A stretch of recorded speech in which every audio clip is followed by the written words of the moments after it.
नमस्कार सर्वांना, माझ्या यूट्यूब चॅनलमध्ये तुम्हा सर्वांचे खूप मनापासून स्वागत आहे. तर आज आपण या ठिकाणी दुधीपासून एक चविष्ट आणि अगदी खमंग असा पदार्थ बनवणार आहोत. तर व्हिडिओ शेवटपर्यंत नक्की पहा. तर या ठिकाणी मी एक दुधी घेतलेला आहे पहा. त्याचा मागचा भाग असा काढून घेऊयात, कट करून घेते. तर आता याची साल काढून घेऊया. पहिल्यांदा आपण साल काढून घेतलेली अशी पहा. अशा पद्धतीने साल काढून घेऊयात. व्हिडिओ थोडा जरी आवडला असेल तर व्हिडिओ तुम्हाला दुधी आवडत नसेल तर अशा पद्धतीने चॅनलला सबस्क्राईब करा किंवा लहान मुलं देखील खात सर्व रेसिपी अशा पद्धतीने बनवली तर नक्की 2 भागामध्ये कट करून घेते मी दुधीला. तर पहा, आणि ह्याच्या आतमधल्या बिया देखील किसून घेणार आहे आणि किसायच्या आधी मी त्याला घेते पहा. तर मी बारीक किसणे कट करून त्यातल्या बिया काढून घेणार आहे. सर्व बिया व्यवस्थित अशा काढल्या की नंतर दुधी असं किसून घेणार आहे मी पहा. किसून घेतलेलं आहे, दुधी किसून घेतलेलं आहे. एवढं असं दुधी निघालेलं आहे. तर मी 5 मिनिटं पाण्यात पाण्यात भिजत ठेवते, काळा पडू नये म्हणून. तर पहा, कढई तापायला ठेवलेली आहे. या ठिकाणी मी तूप घालते. आता त्यामध्ये 2 चमचे तूप घातले मी, 2.5 चमचे तूप घातलेलं आहे मी पहा. तूप तुम्ही घालू शकता. तूप गरम झालं आता ह्यामध्ये दुधी टाकून घेतलेलं आहे. छान असं परतून घ्यायचं आहे तुपामध्ये छान असं मस्त परतून घ्यायचं. वास येत आहे पहा तुपाचा.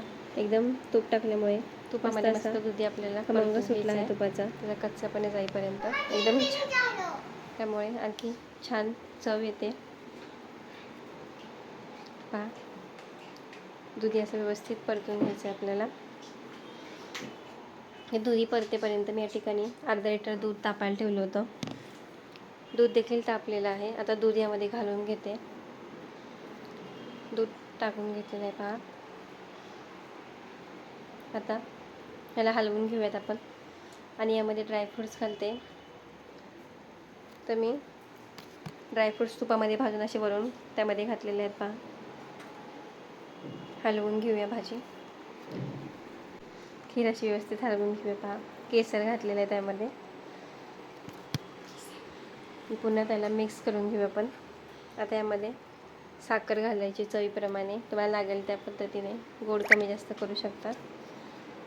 तर या ठिकाणी 1 वाटी साखर घातलेली आहे पहा. ते तुमच्या मुलांना आवडत नसेल दुधी तर अशा पद्धतीने खीर नक्की बनवून पहा. 1 चमचा वेलची पावडर घातलेली आहे. आता याला मिक्स करून घेऊयात पहा. आणि मोठ्या आचेवर ह्याला एक 10 मिनटं छान असं शिजवून घ्यायचं आपल्याला व्यवस्थित, जेणेकरून दुधी छान असा शिजला जाईल आपला. तर पहा, मोठ्या आचेवर मस्त अशी उकळी आलेली आहे. पाहू शकता तुम्ही किती छान अशी मस्त उकळी आलेली आहे खीरीला आपल्या. आपली खीर देखील खाण्यासाठी रेडी झालेली आहे. मी तुम्हाला डिशमध्ये सर्व करून दाखवते पहा.